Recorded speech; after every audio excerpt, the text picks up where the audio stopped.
दास म्हणता, माते कशाचे भय, रामा जाईन ज्या स्थळी सुख घना, होईल तेथे जय. रामाया भुवन त्रयी तुझ विणा, नाही दुजा तारक. रामा तू सकलार्थ पूर्ण करीशी, तू तात मी बालक.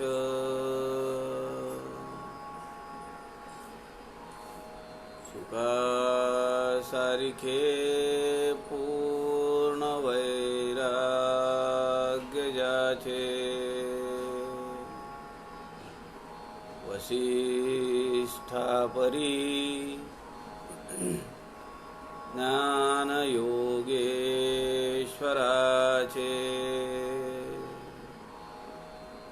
कवी वाल्मिकी सारिखा मान्य ऐसा, नमस्कार माझा सद्गुरु रामदासा.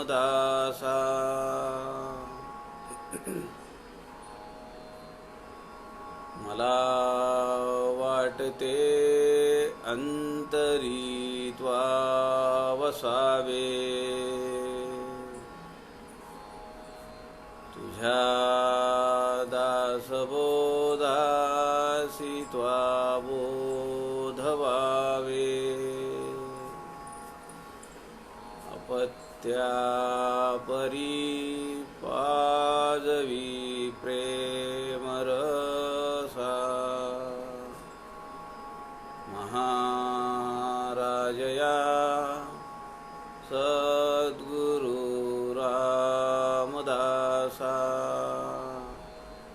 जय जय रघुवीर समर्थ, सब संतन की जय.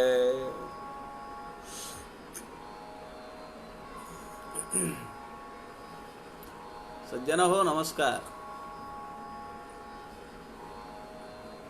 समर्थ रामदास स्वामींच्या ग्रंथराज दासबोधाचा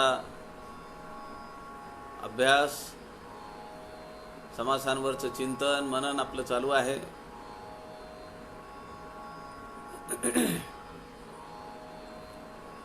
संत समागम या लाईव्ह फेसबुक पेज या माध्यमाचे सूत्रधार आदरणीय प्रवीणजी शास्त्री यांच्या सूचनेप्रमाणे सर्वसामान्यांपर्यंत ग्रंथराज दासबोधातली रहस्य जावीत आणि त्यांना या ग्रंथातला जो मौल्यवान विचारांचा जो ठेवा आहे तो सर्वांपर्यंत पोचावा म्हणून आपण हा प्रयत्न सध्या करतो आहोत. काल आपण दशक 19 समास दुसरा सृष्टी त्रिविध लक्षण हा पाहत होतो. काल आपण पाहिलं की समर्थ सांगतायत या सृष्टीमध्ये किंवा सृष्टीच्या बाहेर केवळ एकमेव तत्व आहे. त्याला समर्थ रामदासांनी अत्यंत गोड नाव दिले, एक जिन्सी, एकच एक, त्याच्याशिवाय दुसरं काही नाही असं ते तत्व आहे. आणि ते म्हणजे परब्रह्म. ब्रह्मांडावर ते बैसावे, अवकाश भकास अवलोकावे, तेथे चंचळ व्यापकाच्या नावे शून्याकार. या ओवीला आपण सोलिव सुखाचा संदर्भ पाहिला. अत्यंत गोड असलेला, अत्यंत टची असलेला कल्याण स्वामींच्या अनुभवाचा तो प्रसंग सोलिव सुखामध्ये आहे. 50 ओव्यांचं सोलिव सुख आहे, पण अत्यंत अर्थपूर्ण आहे, मनाचा वेध घेणार आहे. ते स्वतंत्रपणे त्याचा अभ्यास आपण करायला पाहिजे. मुळातून त्या सगळ्या ओव्या वाचायला पाहिजेत. पुढे समर्थ या समासामध्ये त्यांनी सांगितलं, अधोर्ध पाहता चहूकडे, निर्गुण ब्रह्म जिकडे तिकडे, मन धावेल कोणेकडे अंत पहावया. अध आणि ऊर्ध्व,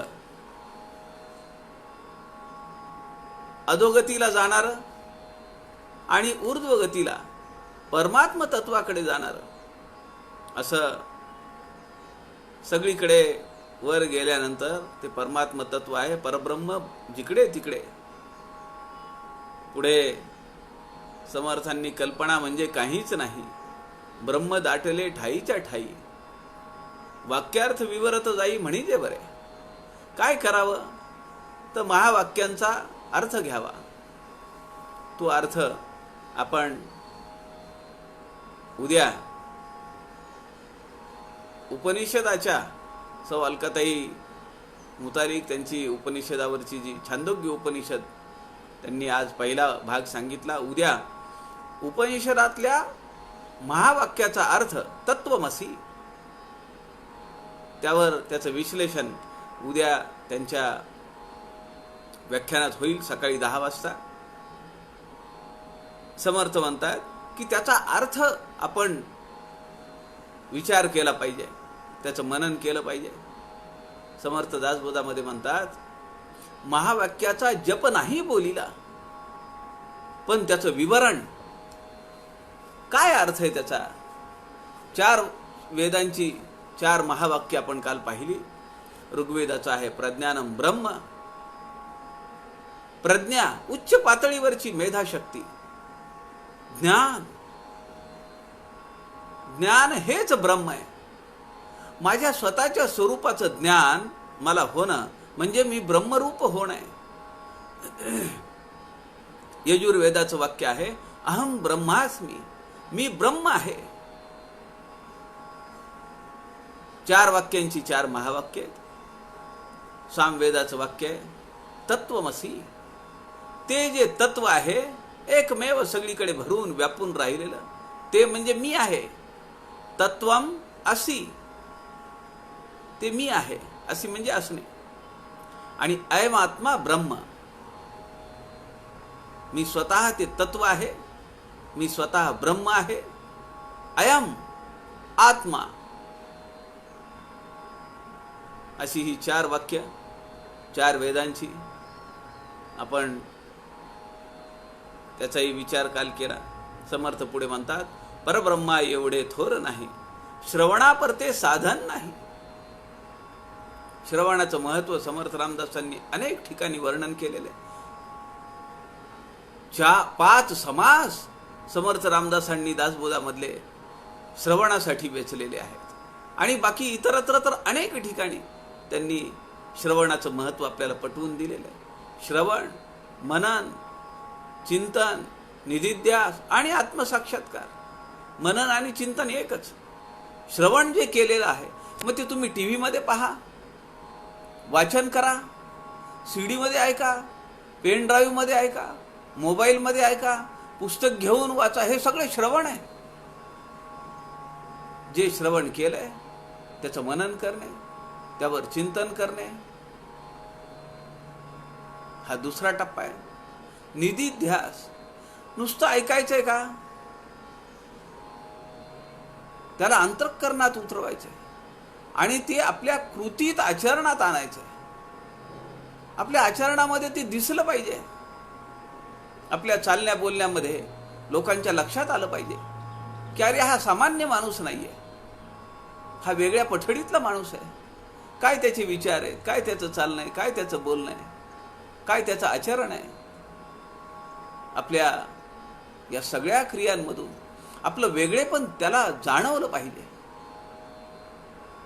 आणि ते नक्की जाणवतं, कारण आपण चाटण कुणाचं घेतो आहोत, समर्थ रामदासांच्या हातून ते आपण हे चाटण घेतो आहोत. त्यामुळे आपल्या क्रियेमध्ये, आपल्या बोलण्यामध्ये, वागण्यामध्ये निश्चितपणे तो फरक दिसतो. म्हणून कळल्याविना काहीच नाही समाधान. एखादी गोष्ट उडत उडत कानावर येणे किंवा कुणीतरी काहीतरी सांगणे, मग आपण त्याचा ठाव घेतो, त्याच्या मागे लागतो, काय झालं, कुठे झालं, कसं झालं. आणि जोपर्यंत आपल्याला ते सगळं इतिवृत्त समजत नाही तोपर्यंत आपल्याला समाधान होत नाही. सारखं मग आपण ह्याला विचार त्याला विचार असं करतो. म्हणून समर्थ म्हणतात, हे झालं आयुष्यातलं, प्रापंचिक आयुष्यातलं, व्यवहारातलं उदाहरण आहे. मग जी परमविद्या आहे, अत्यंत गूढ आहे, त्या आत्मविद्येबद्दल समजलं नाही किंवा गैरसमजाने काही लक्षात आलं तर ते आपली हानी होईल, अधोगती होईल. म्हणून आपल्याला अनेक ठिकाणी साधना करण्यासाठी आपल्याला सांगितलंय, श्रवणाचं महत्त्व सांगितलंय. त्यामुळे जसं होईल तसं आपण श्रवण केलं पाहिजे, त्यावर मनन केलं पाहिजे. केवळ तास 2 तासाची, दुपारचं एक प्रवचन, संध्याकाळचं एक प्रवचन, सकाळचं एक प्रवचन, संपलं. बाकी आपल्या आचरणात जर काही फरक पडत नसेल, आपल्याला निस्पृहता जर आपल्या अंगी बाणवता येत नसेल, आपल्याला जर मितभाषीपणा जर आपल्या अंगात येत नसेल, आपली जर श्रद्धा कमी होत असेल, अजूनही आपण प्रापंचिक गोष्टीमध्ये जर लिप्त होत असू, मान अपमान, कुणी काही नीट विचारलं नाही, कुणी काही नीट बोललं नाही, त्याचा क्लेश होणं, त्याच्याबद्दलचा विषाद वाटणं, मग ते श्रवण बरोबर नाही होत. म्हणून आपण श्रवणाचं महत्त्व समर्थ रामदासांनी सांगितलं. ओवी क्रमांक 10 मध्ये समर्थांनी 2 मार्ग साधनेचे सांगितले. एक पिपीलिका मार्ग, पिपीलिका मार्गे हळूहळू घडे, विहंगमे फळाशी गाठी पडे, साधक मननी पवाडे म्हणी जे बरे. इथपर्यंत काल आपण आलो होतो. आणि यासोबतच आपण विचारसागर रहस्य या ग्रंथामध्ये जे साधनेचे मार्ग सांगितले त्याचाही आपण काल विचार केला. कपी मार्ग, फांद्यावरून उड्या मारत मारत त्या फळापर्यंत जाणे, हा कपी मार्ग आहे. आणि मीन मार्ग, शास्त्र असं हे 4 मार्ग सांगतं. साधना मार्गातले हे 4 प्रकार सांगतं की या 4 प्रकारांनी आपल्याला परमार्थ प्राप्तीपर्यंत, आपल्या मानवी जीवनातलं जे अंततोगत्वा ध्येय आहे त्या ध्येयाच्या प्राप्तीपर्यंत जाण्यासाठी एक पिपीलिका मार्ग, की ज्याला आपण भक्ती मार्ग असंही म्हणू, त्याला वेळ लागतो पण टप्प्याटप्प्याने जाता येतं, घसरण्याची शक्यता नाही आहे. विचार करत, मनन करत, निधिध्यास करत आपण आत्मसाक्षात्कारापर्यंत जाऊ शकतो. ज्ञान मार्ग आहे, पक्षी मार्ग, विहंगम मार्ग. फळ दिसलं, झाडावरून झेप घेतली, सरळ फळावर आपण ते फळ आपल्या हातात येऊ शकतं, तो ज्ञान मार्ग आहे. भगवंताचं ज्ञान, त्याच्या स्वरूपाचं ज्ञान होणं म्हणजे माझ्या स्वरूपाचं ज्ञान होणं. ब्रह्मप्राप्ती जी होतीये तर ती हा दुसरा मार्ग आहे. तिसरा मार्ग आपण पाहिला कपी मार्ग, फांद्यावरून उड्या घेत घेत घेत घेत शेवटी त्या फळाची गाठी घेणं. आणि चौथा जो आहे तो मीन मार्ग. मी काल आपल्याला म्हणालो की आपण लक्षपूर्वक पाहिलं पाहिजे. ॲक्वेरियम असेल, मासा कशी उडी पाठीमागे मारतो, विपरीत मार्गाने तो जातो. आणि मी काल आपल्याला बोलताना याचं उदाहरण म्हणून रामकृष्ण परमहंसांच्या जीवनातला दाखलाही दिला. लग्न झालेलं आहे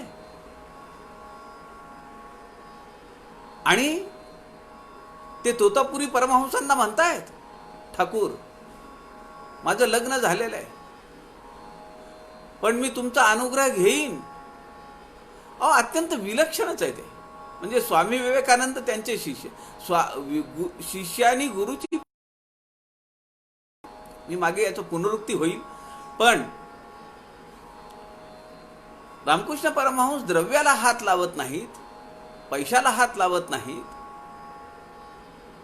याचं कन्फर्मेशन करण्यासाठी ते जेव्हा बाहेर गेले तेव्हा त्यांच्या घोंगडीखाली नरेंद्राने एक नाणं ठेवलं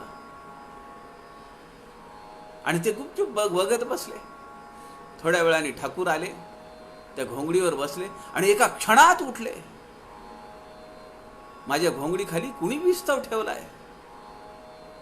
नरेंद्राच्या लक्षात आलं की कुठल्या सद्गुरूची गाठ आपली पडली आहे. हेच रामकृष्ण परमहंस आपल्या होणाऱ्या सद्गुरूंना म्हणतायत की माझं लग्न झालेलं आहे, मी संन्यास दीक्षा घेईन तुमच्याकडनं, तुम्ही म्हणताय म्हणून, पण माझी कंडिशन आहे, शिष्याचीच गुरुला कंडिशन आहे. ते म्हणाले काय काय नाही, काय अट आहे तुझी. त्यांनी सांगितलं. ते म्हणाले याची वाच्यता कुठेही करायची नाही की मी संन्यास घेतलाय. ते म्हणाले ठीक आहे. तोतापुरी महाराजांचा अनुग्रह झाला, दीक्षा घेतली आणि ज्ञानाच्या शस्त्राने, ज्ञानाच्या तलवारीनी काली मातेचे तुकडे तुकडे कर. हा ज्ञान मार्ग आहे, विहंगम मार्ग आहे. आता ती सगुणोपासना नको, तासन तास काली मातेची. पाण्याच्या किती घागरी लागतायत, किती हार लागतायत, किती फुलं लागतायत, किती नैवेद्य लागतोय. तासन तास जी सगुण पूजा चालू होती ती एका क्षणात संपलं सगळं. हा ज्ञान मार्ग आहे. ज्ञान मार्गात घसरण्याचे प्रकारही खूप आहेत. भक्ती मार्गामध्ये तसं नाही आहे. आणि आपल्याला माहिती आहे की तोतापुरी महाराजांनी पुढे ब्राह्मणी भैरवीला आपला गुरु केला. तिच्याकडनं अघोरी मंत्रांची विद्या घेतली. ज्यांना येशू ख्रिस्ताचं दर्शन झालं,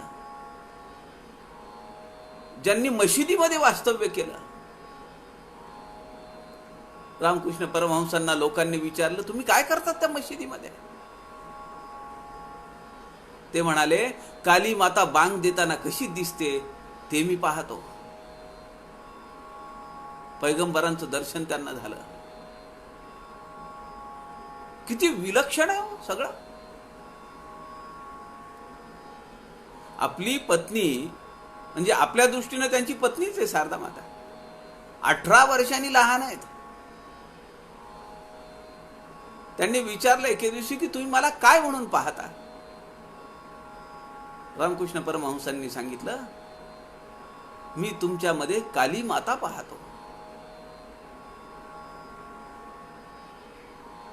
सधर्मचारिणी नावाची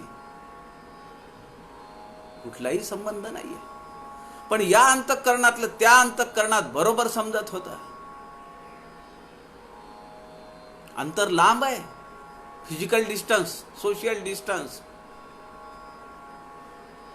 त्या कुठे राहायच्या गावामध्ये. रामकृष्ण परमहंस कुठे राहायचे.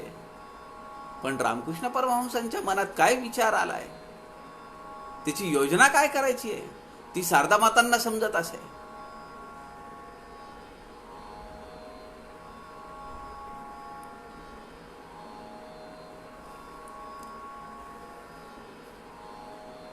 कपी मार्ग, मीन मार्ग. आता वाहत गेलं म्हणजे तिकडेच जावं लागेल. परब्रह्मा सारिखे दुसरे काहीच नाही खरे. निंदा आणि स्तुती उत्तरे परब्रह्मी नाही श्रीराम. ऐसे परब्रह्म एक जिनसी काहीच तुळेना तयासी. मानुभव पुण्यराशी तेथे पवाडती श्रीराम. महानुभव पुण्य राशी, जे महानुभाव आहेत, जे महाजन आहेत. समर्थ म्हणतात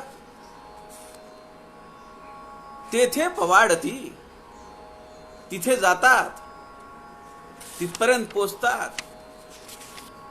मागच्या समासामध्ये समर्थांनी महाजन हा शब्द वापरलेला आहे. तोच शब्द समर्थ रामदासांनी या ठिकाणी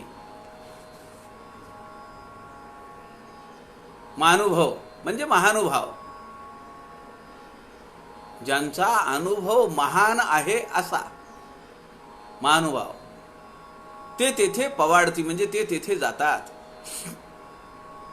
चंचळे होते दुःख प्राप्ती, निश्चळा एवढी नाही विश्रांती, निश्चळ प्रत्यये पाहती महानुभाव श्रीराम.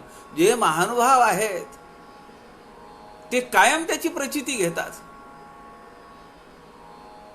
परब्रह्माशी त्यांची तदाकारता आहे, त्यामुळे त्यांना दुःख नाहीये. जगामध्ये काय घडामोडी होत आहेत, कोण कोरोनानी जातोय, कुणाला कोरोनाची लागण होतीये, कोण ऍक्सिडेंटनी जातोय, कोण कॅन्सरनी जातोय, कुणाला प्रापंचिक ताप होतोय, कुणाला अधिभौतिक आहे, कुणाला आध्यात्मिक आहे. या सगळ्या तापांच्या परे ते महानुभव आहेत. असे महानुभव समर्थ रामदासांना दासबोधामधून अपेक्षित आहेत.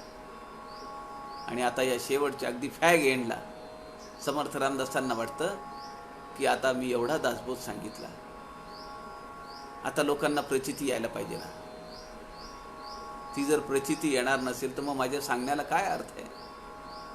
समर्थांना तळमळ वाटेल, कळकळ वाटेल, आत्मक्लेश करून घेतील समर्थ. खरी जी मोठी माणसं असतात ना, ती आत्मक्लेश करून घेतात, दुसऱ्याला बोलत नाहीत. ते परमपूजनीय अक्का स्वामी दासबोध सखोल अभ्यासच्या संयोजिका त्या घडीवर असं करायच्या. समजा कुणी चुकलंय, मोठी चूक झाली आहे किंवा जाणून बुजून केली आहे, त्या समजून घ्यायच्या, त्या बोलायच्या नाहीत कुणाला. का केलं जाब नाही विचारायच्या, कुणासाठी केलं, का केलं, कसं केलं, काही बोलायच्या नाहीत. पण त्या काय करायच्या, दिवसभर जेवणच करायच्या नाहीत, कल्याण मंडपामध्ये जप करत बसायच्या, काही बोलायचं नाही. आत्मक्लेश. आमच्या आचरणात बदल नाही झाला, आमच्या वागण्या बोलण्यात बदल नाही झाला, आमचा विचार करण्यात जर बदल नाही झाला तर समर्थ आत्मक्लेश करून घेतील. आपल्याला पटेल का याचा विचार आपण केला पाहिजे. समर्थ या ठिकाणी म्हणतात, चंचळे होते दुःख प्राप्ती. मनाचं चंचलत्व कमी झालं पाहिजे. मनालागी हे सर्व चांचल्य दीजे. काय देशील तुम्हाला?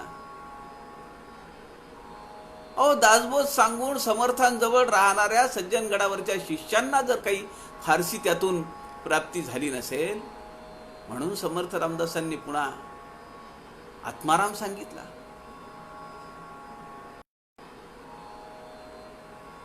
ते म्हणाले, तुला दासबोधामध्ये मी एवढं सगळं समजावून सांगितलं, पण तुझी वृत्ती नाही रे पालटली. बरं, तुझ्या भिडस्त स्वभावाप्रमाणे तुम्हाला सांगत नाहीस की स्वामी मला हे समजलं नाही, मला इथं अडचणीचं झालं, हे माझ्या डोक्यावरून गेलं, माझ्या वागण्या बोलण्यात फरक पडत नाहीये, तू हे मला बोलत नाहीस पण मला जाणवलंय. दासबोधासी मी पणासी निर्मूळ केले.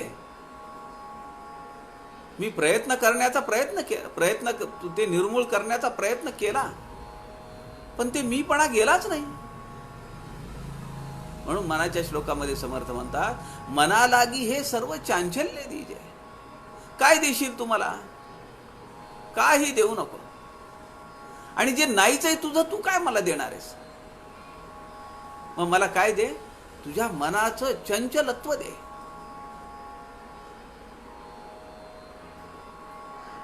साधना सप्ताहाची तारीख मागे पुढे झाली की आमचं मन चंचल झालं. असं का झालं, तसं का झालं, हे का झालं, तसं का केलं, असं का केलं. चंचलता नाही आम्हाला कंट्रोल करता येत. जाणीव व्यापक व्हायला पाहिजे. त्यासाठी मी केवळ माझा विचार करून चालेल का? मला ही तारीख योग्य आहे. अहो पण व्यापकता बघा ना तुम्ही, किती लोक तिथे येऊ शकतील. मला दोघा चौघांचे फोन आले, जे वृद्ध आहेत, 65च्या पुढे आहेत. त्यांनी सांगितले की आम्ही येणार, तुम्ही जर ठेवलंय तर. आम्ही घाबरत नाही, कोरोनाला नाही घाबरत. पण त्यांच्या घरच्यांचे फोन आले ना, मुलांचे, नातवांचे. मग समजा काही दुर्दैवानी झालं, काय भावात पडेल ते? उडेल ना समर्थांवरनं. योगीराज महाराजांनी एक कथा सांगितली. योगीराज महाराज म्हणजे एकनाथ महाराजांचे 21वे वंशज, पूजनीय योगीराज महाराज पैठणकर. ते म्हणाले,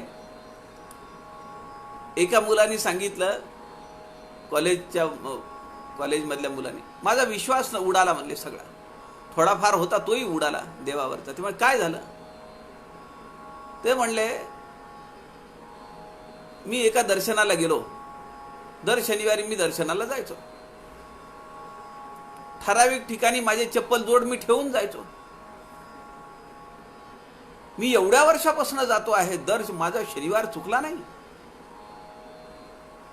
दिवसभरामध्ये केव्हा तरी मी जाणार म्हणजे जाणार. आणि म्हणले एवढं करून सुद्धा 750-800 रुपयाचा माझा शूज होता बाटाचा, आणि तो चोरीला गेला. योगीराज महाराजांनी कपाळावर हात मारून घेतला. ते म्हणाले, हे कारण आहे का? तुझा देवावरचा विश्वास उडाला. निमित्त लागतं. तसं दुर्दैवानी म्हणा, काही कारणाने म्हणा, जर काही घटना घडली, समर्थांनी दासबोधामध्ये 358 वेळा विवेक सांगितला. चतुसूत्रीमध्ये सावधानता सर्व विषयी सांगितलं.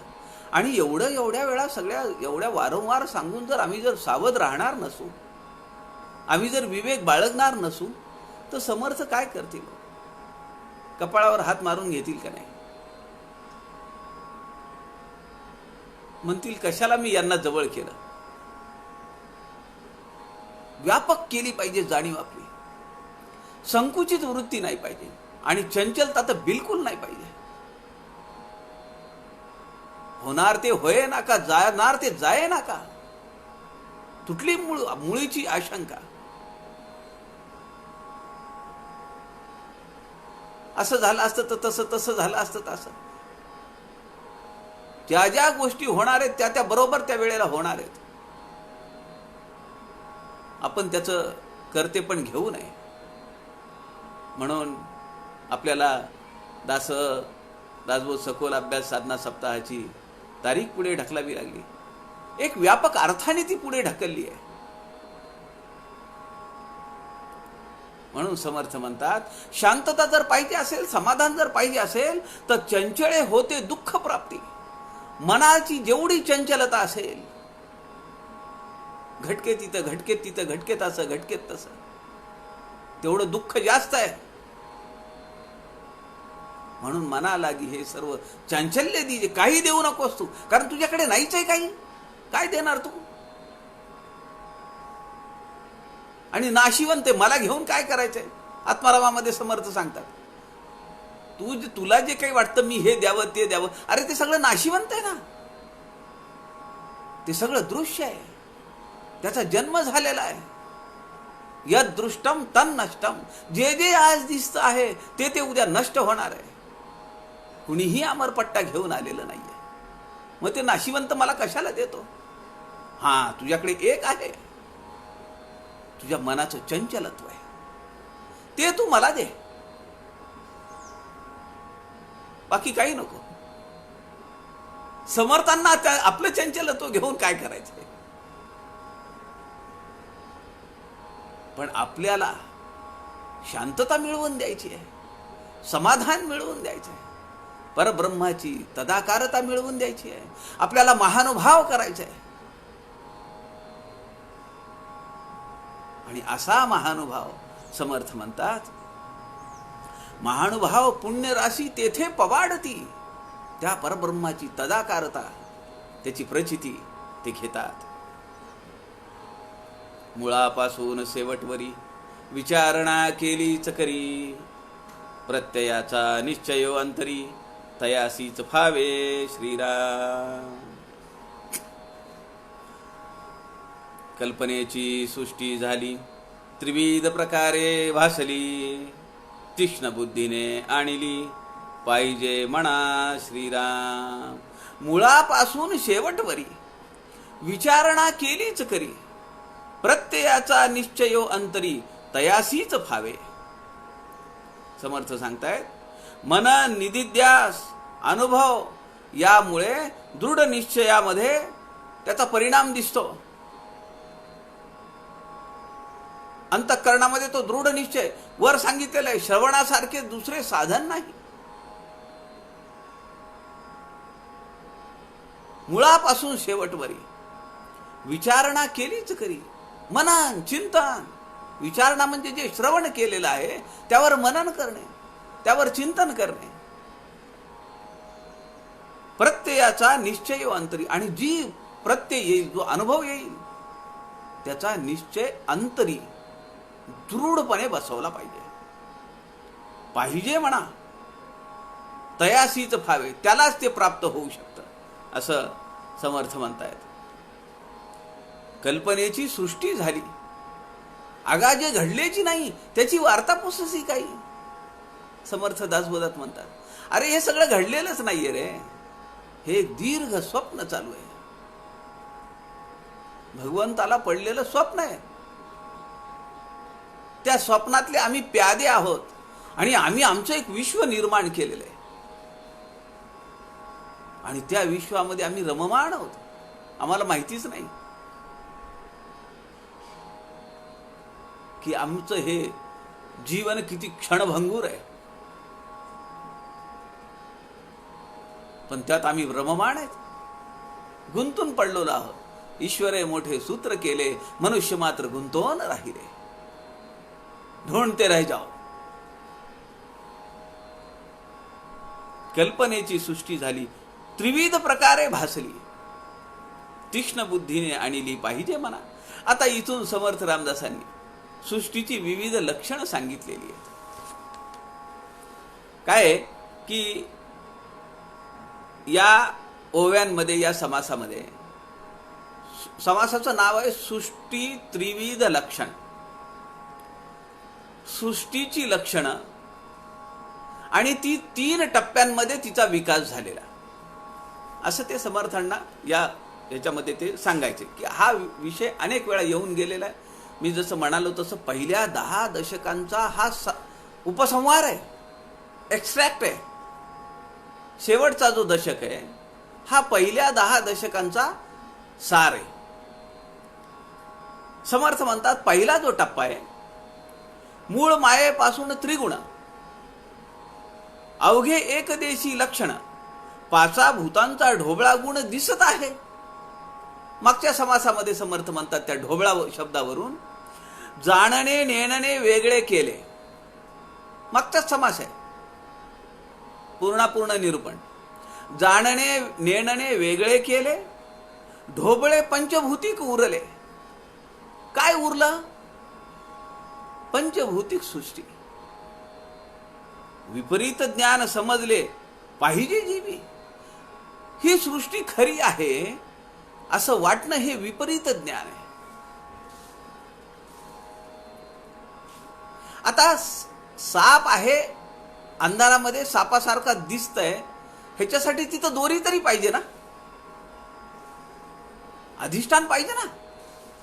अंधारामध्ये साप आहे, वाटतो आहे, तो दिसतो आहे, शंका आहे, त्याच्यासाठी तिथं दोरी तरी पाहिजे.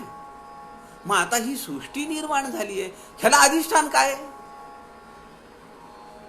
भगवंताचा मूळ संकल्प, हे त्याचा अधिष्ठान आहे. एक अहम बहुश्याम. खूप दिवस झाले मी एकटा आहे, मला आता करमत नाही. माझ्यासारखे अनेक झाले पाहिजेत, म्हणजे मला त्यांच्यासोबत खेळता येईल, मला माझा एक वेगळा खेळ मांडता येईल. आणि म्हणून मग त्या सृष्टीचा विकास, सृष्टीचं सृजन, सृष्टीची निर्मिती, मग ईश्वर, मग देव, अलीकडे. समर्थ म्हणतात अलीकडे, हे सगळे अलीकडेच.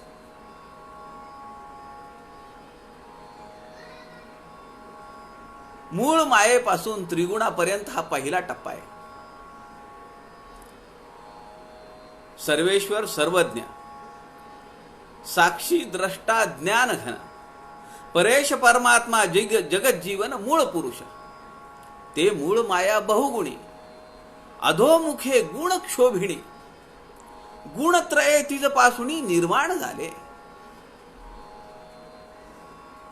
त्या परब्रह्म तत्वाला, त्याच्या अधिष्ठानावर ज्या अनेक शक्ती कार्यरत आहेत, त्यातली एक शक्ती कार्यरत झाली. एक शक्ती, भगवंत काय म्हणतात, माझ्या एकांशी जग चाले.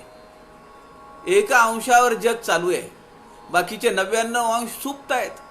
म्हणजे काय अचाट शक्ती आहे, किती मोठं कर्तृत्व आहे. आम्ही त्या कर्तृत्वातच अडकून बसतो, देवापर्यंत पोचतच नाही. म्हणून समर्थ म्हणतात, देव आणि देवाचे कर्तृत्व कळला पाहिजे, अभिप्राव, फरक समजला पाहिजे. आम्ही या सृष्टीमध्येच अडकून बसलो. हा माझा बाप, हा माझा भाऊ, ही माझी बायको, ही माझी पोरं, हे माझं घर, हे माझं फार्म हाऊस, हे माझं मंडळ, मी इथला ट्रस्टी, मी घरातला करता सवरता माणूस, मी समाजामध्ये प्रतिष्ठित माणूस, माझ्या काय पदव्या, काय काय इंजिनियर असेल, डिग्री असेल, काय काय असेल, ते वकील असेल, डॉक्टर असेल, त्याच्यातच अडकून पडलो आम्ही. त्या परब्रह्माला स्फुरण होतं एकोहम बहुश्याम, की जो सर्वेश्वर सर्वज्ञ आहे. समर्थ सांगतायत, साक्षी द्रष्टा ज्ञान घन, परेश परमात्मा जगत जीवन, ही सगळी नावं आहेत. कुणाची नावं आहेत? ही मूळ पुरुषाची नावं आहेत. ते मूळ माया बहुगुणी, अनेक गुणांनी अलंकृत आहे, अनेक गुणांनी मंडित आहे, अनेक शक्तींनी अलंकृत आहे. अधोमुखे गुण क्षोभिणी. आता जेव्हा तो स्फुरण झालं, ती शक्ती कार्यरत झाली आणि ती अधोमुखे निघाली, ऐलीकडे खाली निघाली. अधोमुखे गुण क्षोभिणी, गुणत्रय तिजपासून निर्माण झाले. तिच्यापासून 3 गुण निर्माण झाले. ती सुप्तावस्थेत आहे. पुढे आलेली आहे ओवी, गुण साम्य अवस्था, की ज्या ठिकाणी तिन्ही गुणांची ही साम्य अवस्था आहे. सत्व, रज आणि तम, या 3 गुण एकाच पातळीत आहेत. जेव्हा तिचा क्षोभ होतो, ते कणीस पोटरा खुलतो. समर्थ म्हणतात, पोटरा मोकळा झाला. गुणक्षोभिणी. आता या त्रिगुणांपासून पृथ्वीपर्यंतचा एक टप्पा आहे. त्रिगुण निर्माण झाले, सत्वरज तम, मग त्यामधून देवता निर्माण झाल्या. सत्व, रज, तम, सात्विक वृत्तीचा, सगळ्यांना पालन पोषण करणारा असा विष्णू, अनेक खटपटी लटपटी करणारा ब्रह्मा रजोगुणी, आणि रुद्र की जो संहार करतो सगळा तमोगुणी. ब्रह्मा, विष्णू, महेश हे ईश्वर आहेत. व्यवस्था लावली आहे. एरिया मॅनेजर, तुम्ही हे काम बघा, तुम्ही ते काम बघा, एरिया ठरलेले आहेत, त्याप्रमाणे रचना लागलेली आहे. समर्थ म्हणताय दासबोधामध्ये, पुढे विष्णू झाला निर्माण, जाणती कळा सत्वगुण, सत्वगुणाचा, जो करीत आहे पाळन त्रैलोक्याचे. पुढे जाणीव नेणीव मिश्रित, जाणीव आणि नेणीव याचं मिश्रण असलेला ब्रह्मा जाणावा नेमस्त. पुढे रुद्र, तेथून पुढे पंचभूते पावली स्पष्ट दशेते, ती व्यक्त झाली आहेत. ते सगळं ते बीजात्मक आहे. काल मी म्हणालो तसं एखादं बी आपण घेतो, त्या बी आपण उघडून बघितलं, कवच काढलं, काय समजेल त्यामध्ये, काय निघेल? आणि आपण जर म्हणालो खोड कुठे आहे, पानं कुठे आहेत, फळं कुठे आहेत, काय मिळणार आहे, फुलं कुठे आहेत, काही सापडत नाही मध्ये.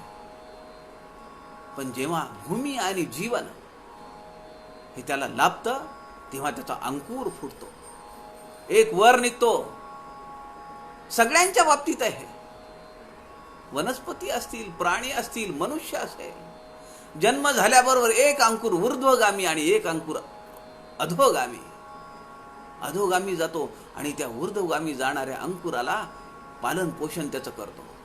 जातो शेकडो किलोमीटर जमिनीमध्ये, ती मुळ्या चालतात, खडक फोडतात, फुटत नसेल तर त्याला वळसा घालतात, पाण्याचा शोध घेतात, क्षार खनिज सगळं वर पाठवतात.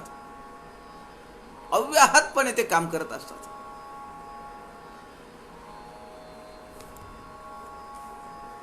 पृथ्वीपासून 4 खाणी ही तिसरा टप्पा आहे. समर्थ पुढे म्हणताय, मूळ मायेपासून त्रिगुण, अवघे एकदेशी लक्षण, 5 भूतांचा ढोबळा गुण दिसत आहे. पृथ्वीपासून 4 खाणी, 4 वेगळाली करणे, सकळ सृष्टीची चाली तेथुनी पुढे. सकळ सृष्टीची चाली येथुनी पुढे नाही. आता इथपर्यंत सगळं संपलं. काय संपलं? सकळ सृष्टीची चाल बंद झाली. आता पुढे क्रमविकास नाहीये. पृथ्वीवर जे काही निर्माण होईल तेच. सृष्टीचे विविध लक्षण विशद करू निरूपण, श्रोती सूचित अंतःकरण केले पाहिजे. श्रोत्यांनो, अंतःकरण कसं केलं पाहिजे? दुश्चित्त कदापि नसावे. निद्रा, आळस, दुश्चितपणा आणि दक्ष, साक्षेप आणि सावध, त्याला मोक्ष समर्थ म्हणतात. तात्काळ आहे.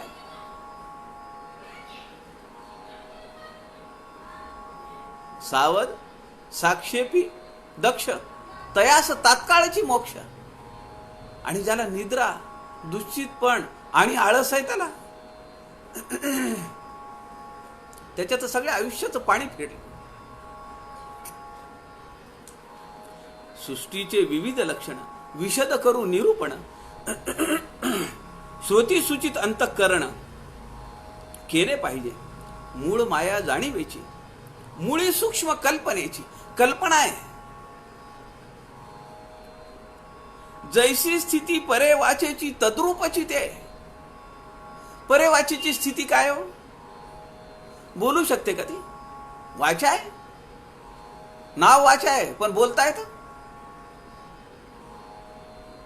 पण ती तद्रूप कशाला झाली आहे? त्या कुंडलीला जागी झाली, तद्रूप झालेली. ते मूळ स्फुरण कुठल्याही कामाचं मूळ स्फुरण कुठे होतं?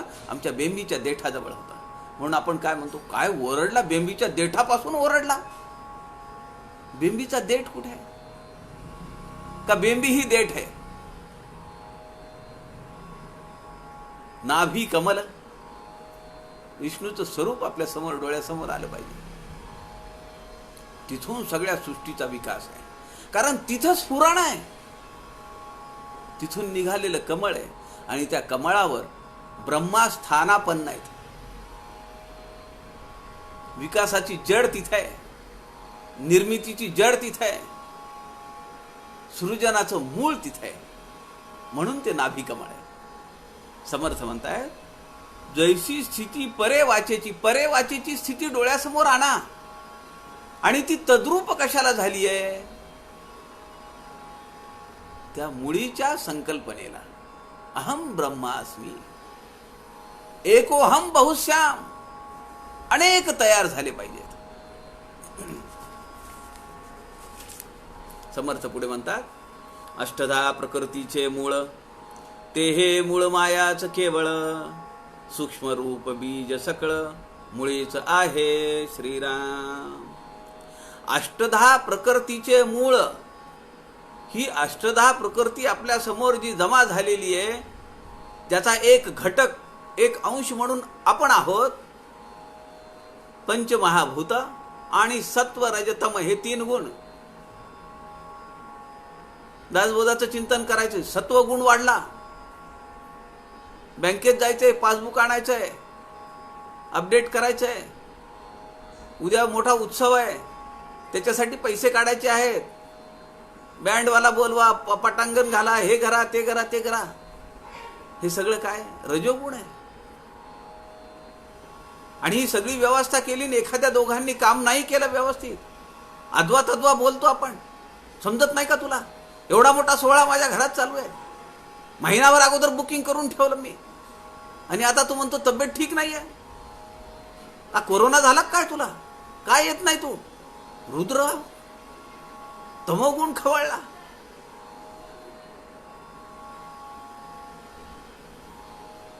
पंचमहाभूतिक देह, आकाश, वायू, अग्नी, आप आणि पृथ्वी. आपण पाहिलंय की पृथ्वी ही तत्व म्हणजे आपल्या शरीरातली हाडं आहेत, मांसल भाग आहे. आकाश म्हणजे आपल्या शरीरातल्या उदरातल्या पोकळी आहेत, ॲब्डॉमिनल कॅव्हिटी त्याला म्हणतात, एअर कॅनाल म्हणतात. कानामध्ये पोकळी आहे म्हणून शब्द पडलेला त्या ड्रमवर आदळतो, मध्ये त्याचा आवाज ध्वनी जातो आणि तो सांगतो ती समोरचा खवळलाय का, गोड बोलतोय, रागात बोलतोय का, प्रेमाने बोलतोय, हे सगळं मध्ये समजतं. चांगले खाण्याचे पदार्थ केले तोंडाला पाणी सुटतं, कुणी वाईट बोललं डोळ्यातून पाणी येतं. हे आपतत्व आहे. दररोज 1.5-2 लिटर लाळ तयार होती आपल्या शरीरामध्ये. समर्थांची एक ओवी आहे, या शरीरा ऐसे यंत्र आणिक नाही. अष्टधा प्रकृती, 3 गुण आणि पंचमहाभूत. समर्थ म्हणतात अष्टधा प्रकृतीचे मूळ, ते हे मूळ मायाच, केवळ मूळ मायाच आहे. तिच्यात सुप्त रूपाने 3 गुण आहेत. नंतर पंचमहाभूतांचं आविष्करण होतं, ते प्रकट होतात, मग कर्दम होतो आणि पृथ्वीवरून मग अनेक जीवांची उत्पत्ती होते. सूक्ष्म रूप बीज सकळ मुळीच आहे, अत्यंत सूक्ष्म रूप आहे, आणि हे सगळे त्या बीजाच्या रूपाने आहेत मूळ मायेमध्ये. जड पदार्थ चेतविते ते, म्हणून चैतन्य बोली जेते, सूक्ष्म रूपे संकेते, समजून घ्यावी श्रीराम. समर्थ म्हणतात हे अत्यंत सूक्ष्म रूपाने असतात आणि त्याचा सूक्ष्म अभ्यास करून आपण समजून घेतलं पाहिजे. आणि दासबोधामध्ये मी एवढ्या वेळा सगळं सांगितलंय, आता अजून किती उकलून दाखवायला पाहिजे. आपण 2 टप्पे पाहिले, मूळ मायेपासून त्रिगुणापर्यंत, त्रिगुणापासून पृथ्वीपर्यंत, आता पृथ्वीपासून 4 खाणीपर्यंत. हा 3रा टप्पा आहे, त्रिविध लक्षण. समासाचं नाव आपल्या लक्षात असलं पाहिजे, सृष्टी त्रिविध लक्षण. तया तेजापासून झाले आप.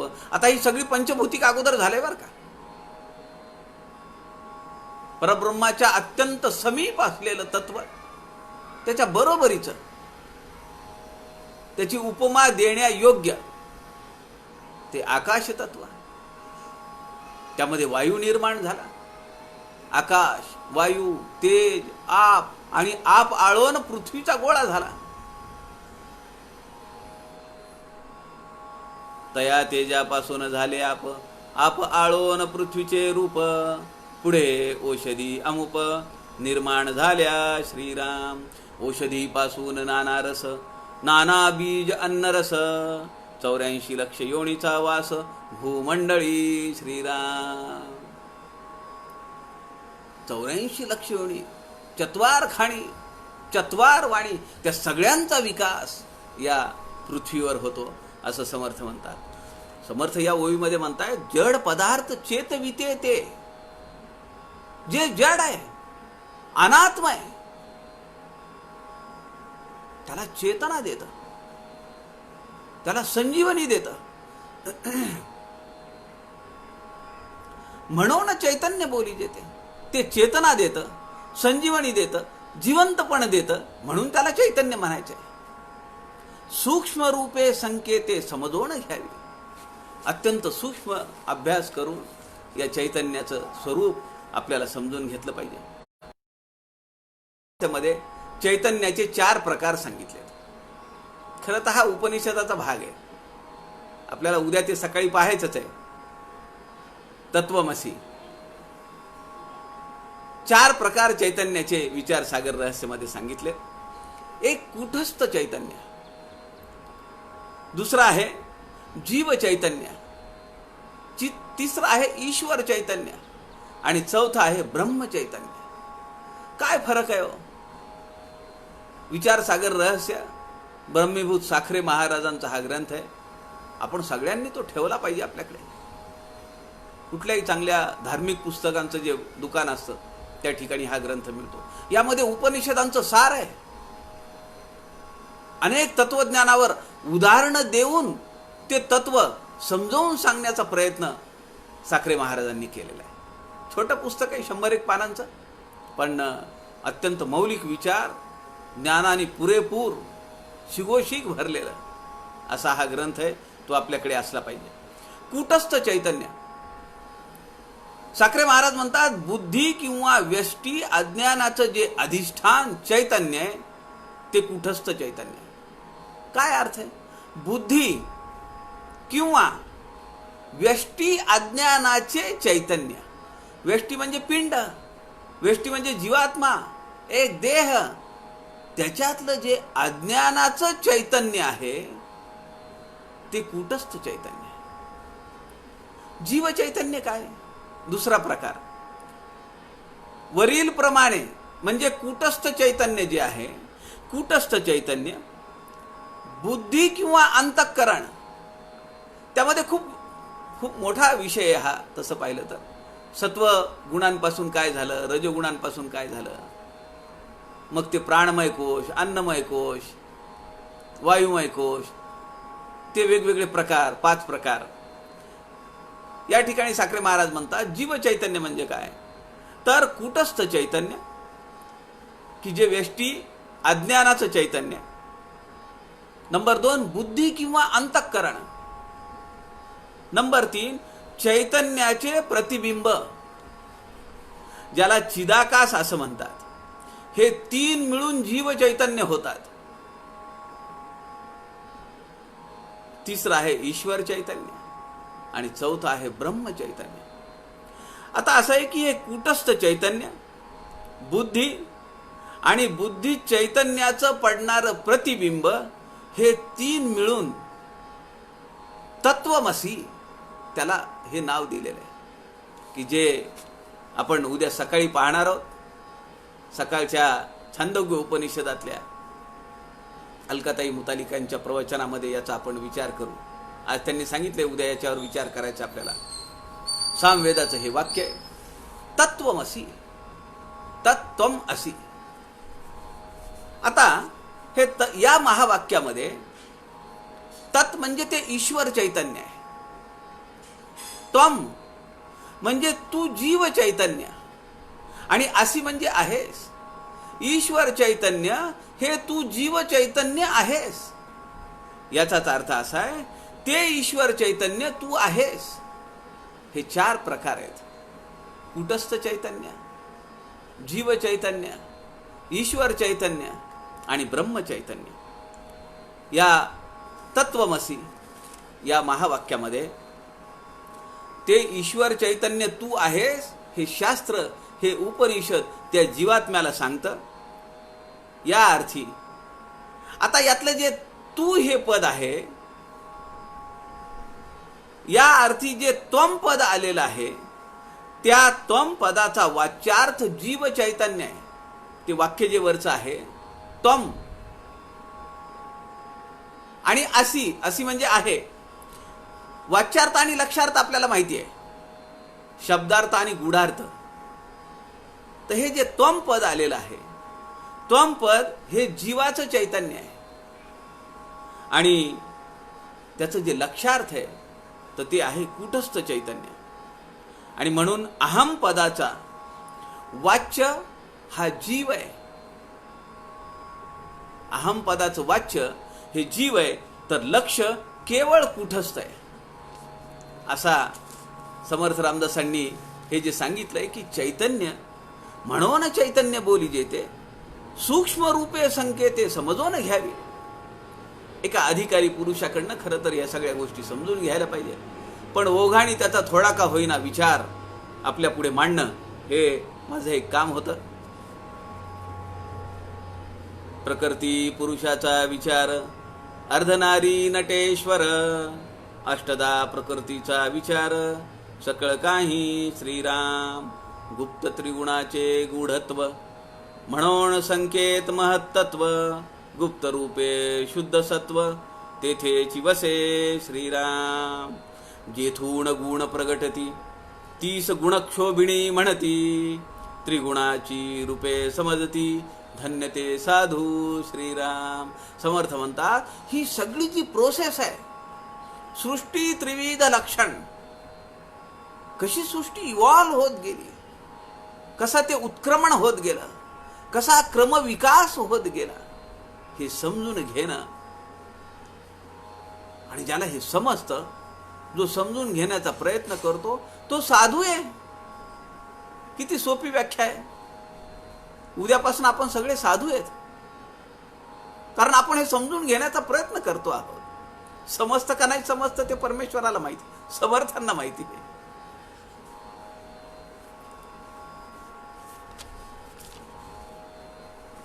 या विचारसागर रहस्यामध्ये मी ते सकाळी वाचत होतो आणि त्यामध्ये शिष्याने विचारलेला प्रश्न आहे.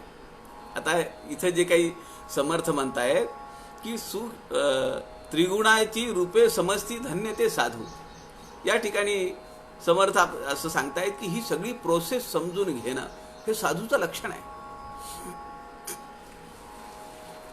साधूचं लक्षण आपल्याला सांगितलंय समर्थ रामदासांनी. निश्चयाचे ज्ञान ते साधूचे लक्षण.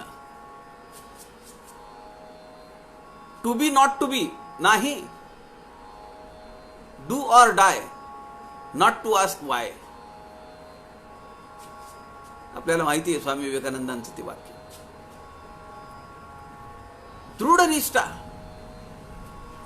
स्थितोस्मी गत संदेह, करिष्ये वचनम तव. आता सगळे संदेह संपलेले आहेत, दृढ निष्ठा. आता तू शब्द सांग, तू आदेश दे. तशी अवस्था ही सगळी प्रोसेस झाल्यानंतर आपल्या अंतःकरणात उतरते. कशी सृष्टी इव्हॉल्व झाली. साखरे महाराजांच्या त्या ग्रंथामध्ये अहम ब्रह्म हे ज्ञान कोणास होते असा प्रश्न आहे. कुटस्थास होते की आभासास होते. आभास म्हणजे बुद्धिस्त चिदाभास. उत्तर आहे कुटस्थास होत नाही. बुद्धिस्त चिदाभासास हे ज्ञान होत नाही. तर ते चिदाभास कुटस्थास होत नाही, तर बुद्धिस्त चिदाभासाला ते ज्ञान होत आहे. बुद्धी ही काय करते आपण पाहिले, अंतःकरण पंचक स्फुरण होतं, मग त्यावर संकल्प विकल्प होतात, मग आपण निश्चय करतो, ते काम बुद्धीचं आहे. सृष्टीचा क्रमविकास कसा होत गेला हे बुद्धीने ठरवलंय. हे ज्ञान कुणाला होतंय, बुद्धीला होतंय. म्हणून या ठिकाणी साखरे महाराज म्हणतात कुटस्थाला होत नाही, त्या अज्ञानाच्या चैतन्याला नाही होत. ते मुळातच अज्ञान आहे, त्याला कसं होईल. इथं सांगितलंय असं की अहम ब्रह्म हे ज्ञान कुटस्थास होत नाही, तर ते बुद्धिस्त चिदाभासास होते. कारण कुटस्थ असंग आहे, निर्विकार आहे, उदासीन आहे. आता त्यामध्ये मला अजून एक सापडलं की चैतन्य आणि प्रमाता. आता इथं चैतन्य हे एक नाव दिलेलं आहे. बघा आपल्या ग्रंथांमध्ये किती सखोल अभ्यास केलेला आहे, किती डेप्थ आहे. विचारांना सुद्धा.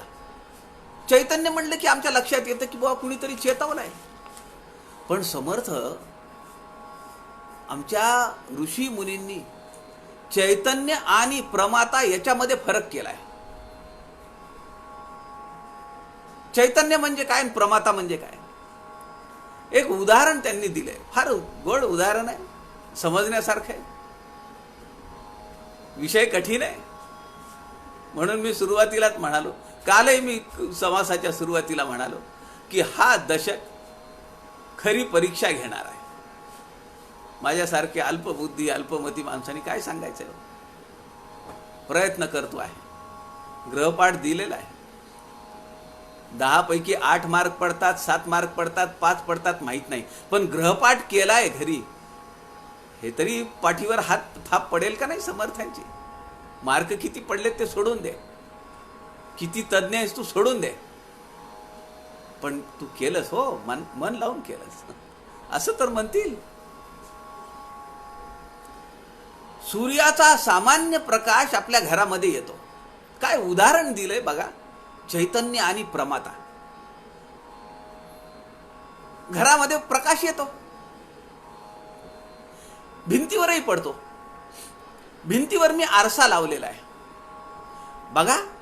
विषय अवघड आहे, पण समजून घेता येतो ह्या दृष्टांतावरून. चैतन्य आणि प्रमाता यातला फरक.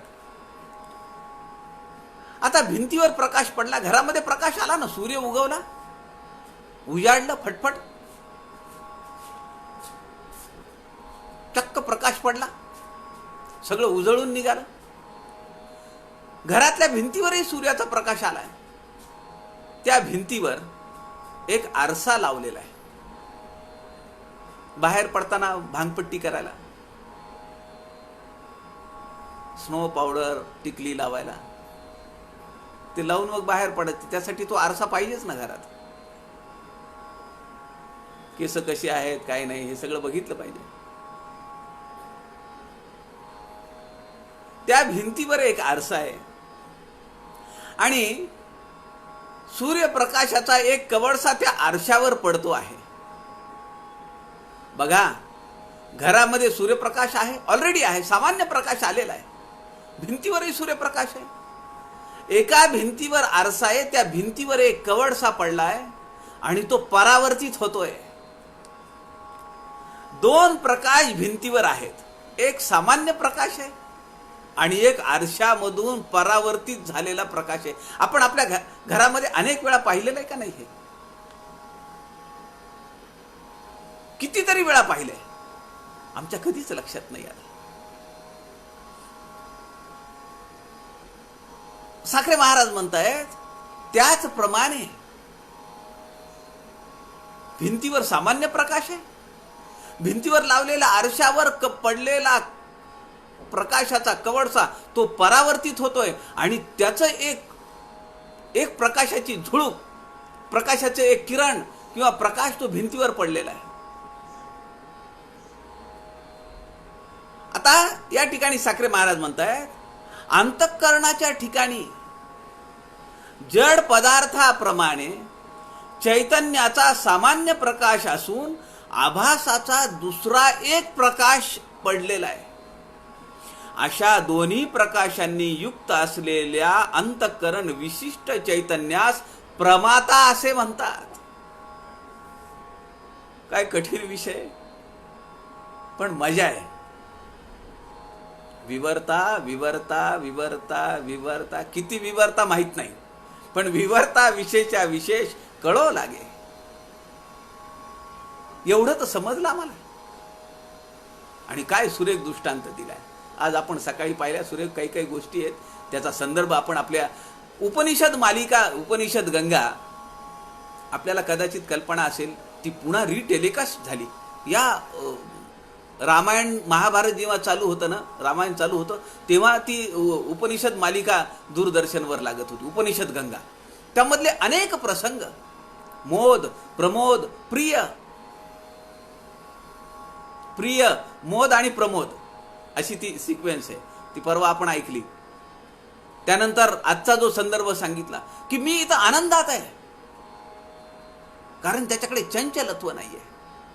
तो त्याच्या तो गाडीवान जो आहे तर तो अत्यंत विरक्त आहे, अंगावर खरोच झालेली आहे, पण तो आनंदी आहे ना. का आनंदी आहे? त्याच्याकडे चंचलत्व नाहीये. म्हणून समर्थ म्हणतात, चंचळे होते दुःख प्राप्ती, निश्चळा एवढी नाही विश्रांती.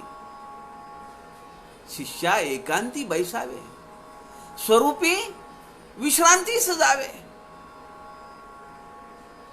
विश्रांती घ्यायची असेल तर कुठं जायला पाहिजे? स्वस्वरूपात जायला पाहिजे. करलॉनच्या गादीवर नाही विश्रांती मिळत, डनलॉपच्या गादीवर नाही विश्रांती मिळत, स्लीपवेलच्या गादीवरही मिळेल याची गॅरंटी नाहीये. पण खरी विश्रांती कुठे मिळेल? स्वरूपाच्या ठिकाणी मिळते. आणि त्या स्वरूपाला प्राप्त करण्यासाठी तर हा सगळा आटापिटा चालू आहे. मला ते समजलं पाहिजे. त्यासाठी आपण हे सगळं व्याप मांडलेला आहे. खरं तर मला वाटत होतं हा 30 ओव्यांचा समास आहे, कालच संपून जाईल, दुसरा समास चालू होईल, काही यावर बोलता येण्यासारखं नाहीये. तत्वज्ञानाचा हा विषय, पण काल फक्त 12-13 ओव्या झाल्या. आत्ता आपण 23व्या ओवीपर्यंत आलेलो आहोत. समर्थ पुढे म्हणतात, गुप्त त्रिगुणाचे गूढत्व म्हणून संकेत महत्त्व, गुप्त रूपे शुद्ध सत्व तेथे जी वसे, जेथून गुण प्रगटती तीस गुण क्षोभिणी म्हणती. जिथून गुण प्रकट होतात, अभिव्यक्त होतात, त्याला गुण क्षोभिणी असं म्हटलेलं आहे. त्याच्या अगोदर ती कशी आहे? गुण साम्यावस्था आहे, समान पातळीवर आहे, सत्व रजतम एकाच पातळीत. त्रिगुणाची रूपे समजती, धन्य ते साधू. गुप्त रूपे गुण सौम्य, गुण सौम्य शब्द आलाच आहे पुढे. गुप्त रूपे, गुप्त आहेत ते, गुण सौम्य म्हणून बोली जे गुण साम्य, ते सगळे एकाच पातळीवर आहेत, म्हणून त्यांना एक सम पातळीवर, म्हणून गुण साम्य असं म्हणले. सूक्ष्म संकेत आगम्य बहुतास कायचा, मुळापासून त्रिगुण चंचळ एकदेशी लक्षण, प्रत्यय पाहता खूण अंतरी येते श्रीराम. समर्थ म्हणतात, मूळ मायेपासून त्रिगुण, ह्या मूळ मायेमध्येच या त्रिगुणांचा वास आहे. सुप्त रूपाणी आहेत, बीज रूपाणी आहेत, नंतर पंचमहाभूत प्रकट झाली, नंतर मग ती आपली सगळी आपण सृष्टीचा विकास बघितला. मुळी सृष्टी रूपी कल्पनेची कल्पना आहे मुळीची.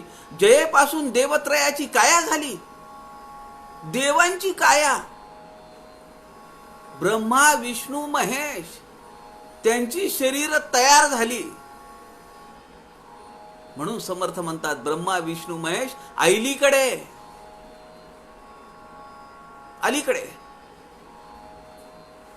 आणि मुळी सृष्टी कल्पनेची. हे सगळं काय चालू आहे? कल्पनाच आहे. शब्दसृष्टी एक आहे, त्या शब्दाच्या माध्यमातून तर हे सगळं चालू आहे. आणि शेवटी सगळं काय आहे? हे माया आहे, नाशिवंत आहे. माया झाली लज्जायमान, तिला सुद्धा लाज वाटली की मी सद्गुरूंचं स्तवन कसं करू, परब्रह्माचं रूप मी कसं दाखवू. हे कुणी दाखवू शकतं का? माते हाती धरून द्यावे, समर्थ प्रश्न विचारतायत. अरे ती काही वस्तू आहे का मी तुला हातात धरून दाखवायला? ती अनुभवावी लागते. अनुभवाचं ज्ञान समर्थ दासबोधामध्ये देत आहेत. पुढे पंचभूतांची बंडे वाढली विशाळ उदंडे, सप्तद्वीपे नवखंडे वसुंधरा हे श्रीराम. आता या ठिकाणी 350 वर्षापूर्वी समर्थ आपल्याला सप्तद्वीप सांगतायत, 9 खंड सांगतायत, वसुंधरेतले 14 लोक सांगतायत. कसं पाहिलं त्यांनी हे? कोणता टेलिस्कोप होता? कोणत्या यानात बसून समर्थ वर गेले? आणि वरून ते म्हणतायत बद्री फळा एवढे, कवीठ जैसे. नील आर्मस्ट्रॉंग काय म्हणाला? आम्हाला पृथ्वी कशी दिसली? चेंडू एवढी दिसली, ॲज लाईक बॉल. समर्थ काय म्हणतात, कवीट पळा ऐसे, बद्री फळा ऐसे. समर्थ अजून पलीकडे गेलेले आहेत. काय म्हणताय समर्थ, अहो समर्थांनी कल्याण स्वामींना नेलं म्हणजे समर्थ किती वर असतील. वरचा माणूसच खालून वर खेचू शकतो का नाही, हे तर नियम आपल्याला सर्वसामान्य माणसाला कुणालाही समजेल. जो वर आहे तोच खालच्याला वर खेचू शकतो. म्हणून समर्थ काय म्हणतात सुरुवातीला, ब्रह्मांडावर ते बैसावे, आकाश भकास अवलोकावे. कुठल्या दृष्टीने पाहावं आकाशाकडे, भकास. तेथे चंचल व्यापकाच्या नावे शून्याकार. तिसरीच ओवी आहे या समासातली. चंचल नाहीच आहे, निश्चळ पद आहे, आढळ पद आहे. सोलीव सुखामध्ये कल्याण स्वामी म्हणतात, स्वामी तुम्ही मला ते आढळ पद दिलंय. आता काय वर्णन आहे सोलीव सुखामध्ये. आता समर्थ म्हणतात, पुढे पंचभूतांची बंडे, वाढली विशाळ उदंडे, सप्तद्वीपे नवखंडे वसुंधरा आहे. सगळं भूतांचा कर्दम वाढला.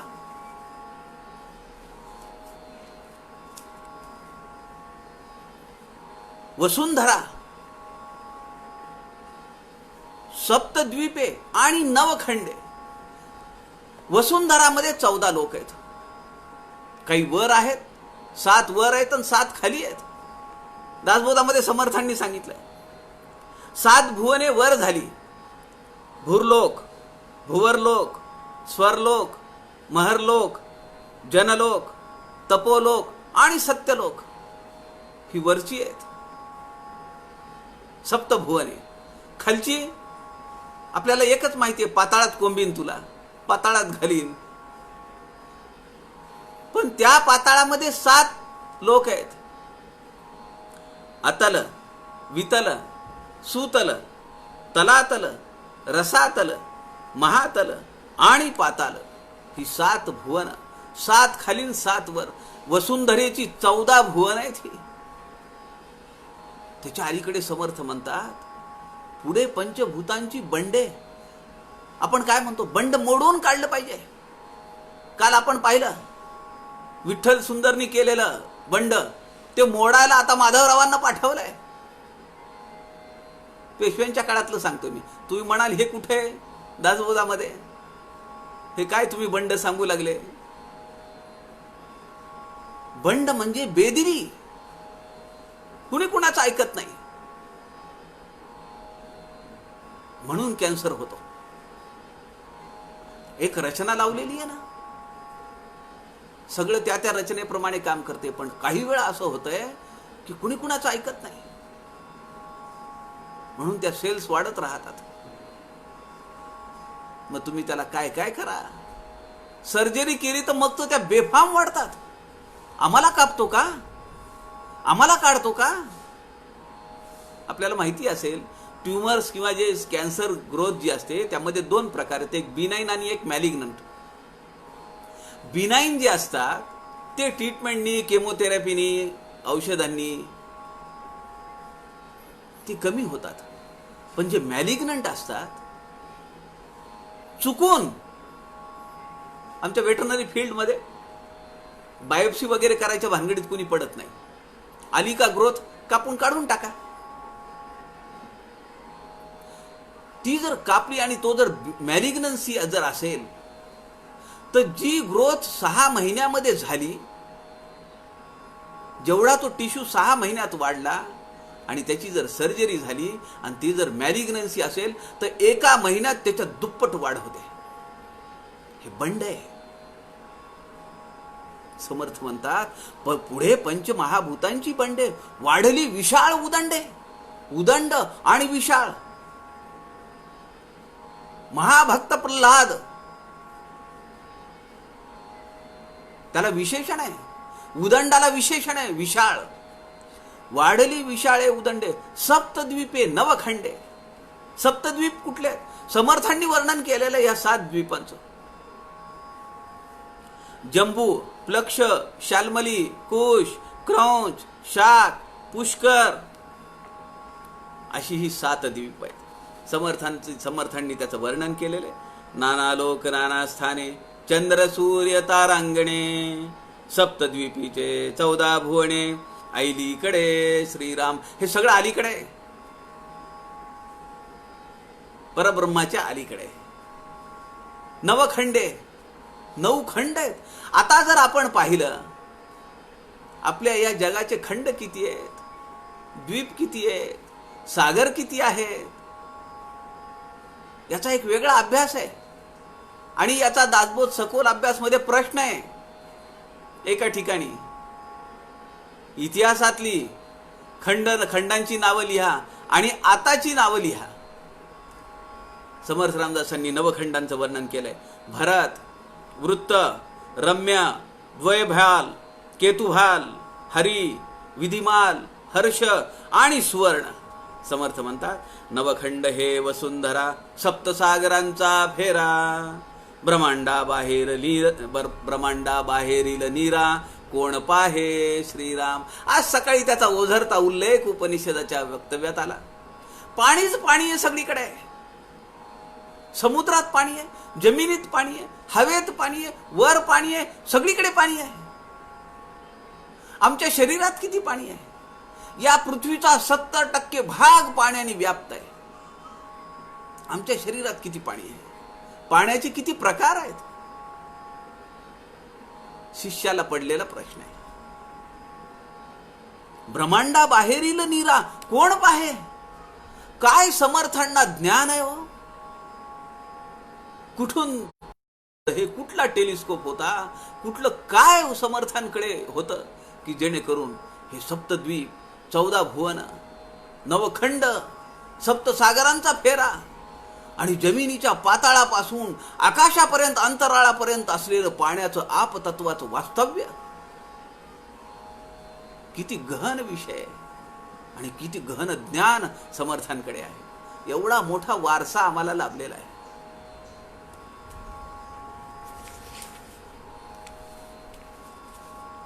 पृथ्वी नाना जिनसाचे बीज, अंडज जारज श्वेतज उद्भिज, चारी खाणी चारी वाणी श्रीराम. त्रिगुणापासून पृथ्वीवरी, दुसऱ्या जिनसाण्याची परी, दोन्ही जिनस या उपरी, तिसरा ऐका श्रीराम. पृथ्वी नाना जिनसाचे बीज. 2 जिनसांना अगोदर सांगितले, रॉ मटेरियल. एक त्रिगुण, दुसरा पंचमहाभूत. समर्थ म्हणतात, आता तिसरा ऐका, या उपरी ऐका तिसरा. जिनसाना, जिनसाना म्हणजे रॉ मटेरियल, किंवा त्याला समर्थांनी जिनस मासला असा एक शब्द वापरलाय. समर्थ काय म्हणतात, ऐसे जिन्नस म्हणजे नाशिवंतच सगळे. पृथ्वी नाना जिनसाचे बीज, हे एक रॉ मटेरियल आहे. अंडज जारज स्वेदज उद्भिज, चारी खाणी चारी वाणी सहज निर्माण झाल्या श्रीराम. समर्थ दासबोधामध्ये म्हणतात, चारी खाणी चारी वाणी 84 लक्ष जीवयोनी, जन्माले तितुके प्राणी, मृत्यू पावती श्रीराम. कुठे मृत्यू पावतात? मृत्यू निरूपणामध्ये ओवी. कुठे मृत्यू पावतात? सगळे इथंच मृत्यू पावतात. आणि त्यांनी जे धारण केलेलं जड तत्व आहे ते हे सगळं पृथ्वी काढून घेते. इट्स माय ओन, याच्यावर माझा अधिकार आहे. कुठे नेतो? जे जे जड आहे, जे जे अनात्म आहे, ते सगळं पृथ्वी काढून घेते आणि सोडूनच द्यावं लागतं. नेतो कुठे? कसं घेऊन जाणार? तो जो लिंग देह आहे तो वासना रूप आहे. जाणीव रूप जगत ज्योती आहे, ती काय नेणार सोबत? मृत्यू पावती. सगळे प्राणी इथं मृत्यू पावतात. चारी खाणी चारी वाणी, चौखाणीचे प्राणी असती, अवघे उदकेची वाढती, ऐसी होती आणि जाती असंख्यात श्रीराम. पिंडोत्पत्ती काय म्हणतात समर्थांनी या 2 ओव्यांमध्ये काय सांगितलंय, आणि या समासातली ओवी त्याला आपल्याला त्याचा तक्ता करून पाहता आला पाहिजे. या समासातल्या ओवीमध्ये समर्थ म्हणतात, पृथ्वी नाना जिनसाचे बीज, अंड जार श्वेतज उद्बीज, चारी खाणी चारी वाणी सहज निर्माण झाल्या. वर समर्थांनी आपल्याला काय सांगितलंय? 2 रॉ मटेरियल सांगितले, त्रिगुण पंचमहाभूते. ते म्हणतात आता तिसरं रॉ मटेरियल आहे का? आणि या ज्या 2 ओव्या आहेत मृत्यू निरूपणात सांगितलेली पिंडोत्पत्तीमध्ये, एकीकडे पृथ्वी आली आहे आणि दुसरीकडे उदक आलेले म्हणजे पाणी. पृथ्वी आणि पाण्याशिवाय जग जीव निर्माण होऊ शकेल का? समर्थांनी सांगितलं, जेथे जीवन तेथे जीव. म्हणून आम्ही काय करतो? चंद्रावर जा, मंगळावर जा, अजून कुठं कुठं कुठं कुठं जातोय. पाणी आहे का? जीव आहे का नाही? पाणी आहे का शोध घ्या. पाणी जर असेल तर डेफिनेटली यू विल गेट, तुम्हाला जीव सापडेल. आधुनिक विज्ञानाचा हा नियम आहे. आणि 350 वर्षापूर्वी समर्थ छाती ठोकपणे आम्हाला दासबोधामध्ये सांगतायत. आमचं लक्ष कुठे? आम्हाला वाटतं हा ग्रंथ आता म्हातारं झालोय, आपण काय करायचं आहे वाचून? काय करणार आहे आता? आमची अर्धी लाकड तर गेली. आम्ही पोरांना म्हणतो वाचून काढा, ते म्हणतात आत्ताच काय करायचंय? आता माझा करिअर आहे, आता माझा प्रपंच आहे, आता माझी धावपळ आहे, नंतर बघूया. पूजनीय सच्चिदानंद शेवडे म्हणाले परवा एकदा, दुर्दैव असं आहे की समर्थांचं वाङ्मय तरुणही हात लावत नाहीत आणि म्हातारी हात लावत नाहीत. खरं तर हे वाङ्मय तरुणांसाठी आहे. प्रभाते मणी राम चिंतित जावा. प्रभाते म्हणजे कोणती प्रभात? सकाळी 6 वाजता, 5 वाजता, 7 वाजता.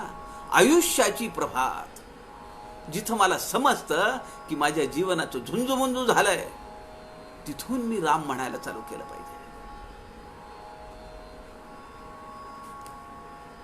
चारी खाणी चारी वाणी 84 लक्ष जीव योनी, जन्म आले ती तुके प्राणी, मृत्यू पावती पृथ्वीवर मृत्यू पावतात.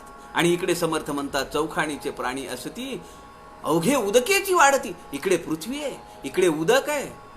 पृथ्वी आणि पाणी ह्याच्यातून नानाविध 4 खाणी 4 वाणी, 84 लक्ष जीव योनी, त्यांचा विकास या दोघांच्या माध्यमातून होतोय. खाणी वाणी होती जाती, परंतु तैसीच आहे जगती, ऐसे होती आणि जाती उदंड प्राणी. श्रीराम समर्थ म्हणतात, ही जगती म्हणजे ही जगराहाटी आहे. मी काही तुम्हाला वेगळं सांगत नाहीये, तुम्ही विचार केला तर तुम्हाला सुद्धा पटेल. निसर्गाचा नियम समर्थांनी आम्हाला समजावून सांगितला. पृथ्वी नाना जिनसाचे बीज, पाऊस पडल्याबरोबर अनेक प्रकारची झाडं, अनेक प्रकारच्या वेली जमिनीतून अंकुर पावतात. कुणी बीजारोपण केले, कुणी बिया लावल्या. पत्री येते, आगरडा येतो, दुर्वा येतात, ज्या आम्हाला लागतात. गणपती आहे, महालक्ष्मी आहे, ज्येष्ठा गौरी आहे, मध्ये श्रावण महिना आहे, मग ती धोत्र्याची फुलं लागतात. कुणी पेरलंय धोत्र्याचं झाड लावलंय का तिथं कुणी? की ती बरोबर पाऊस पडला की श्रावण महिन्यात फुलं येतात आणि ती फुलं आपल्याला त्या मंगळागौरीला वगैरे सगळी सण वार काय आपल्याकडे रचना लागलेली आहे बघा ना. पत्री, ती फळं, ती पानं,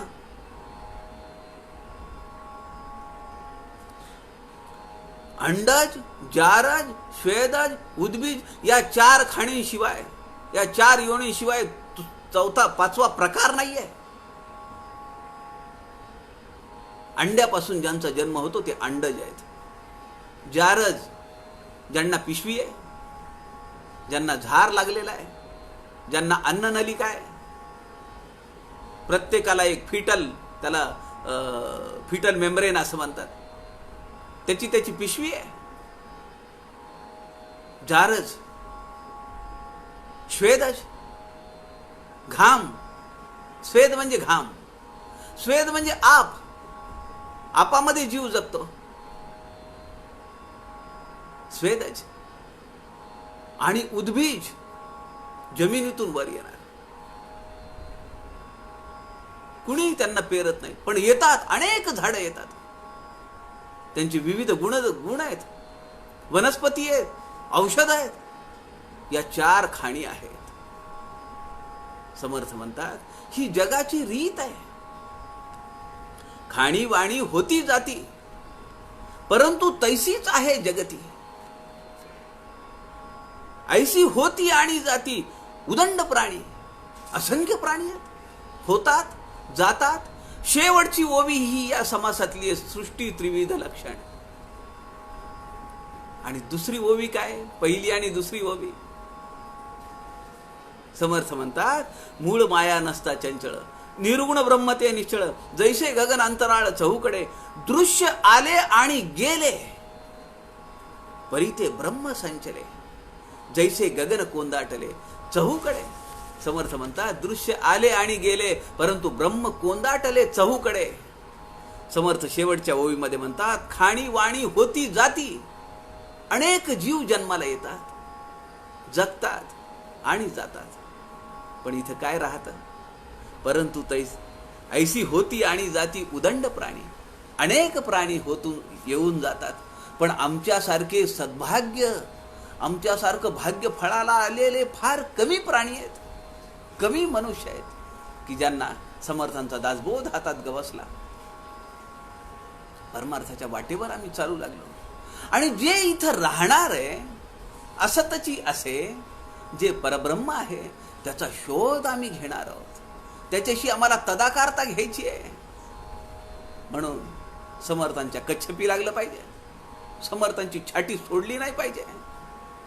होणार ते होय नाका, जाणार ते जाये नाका.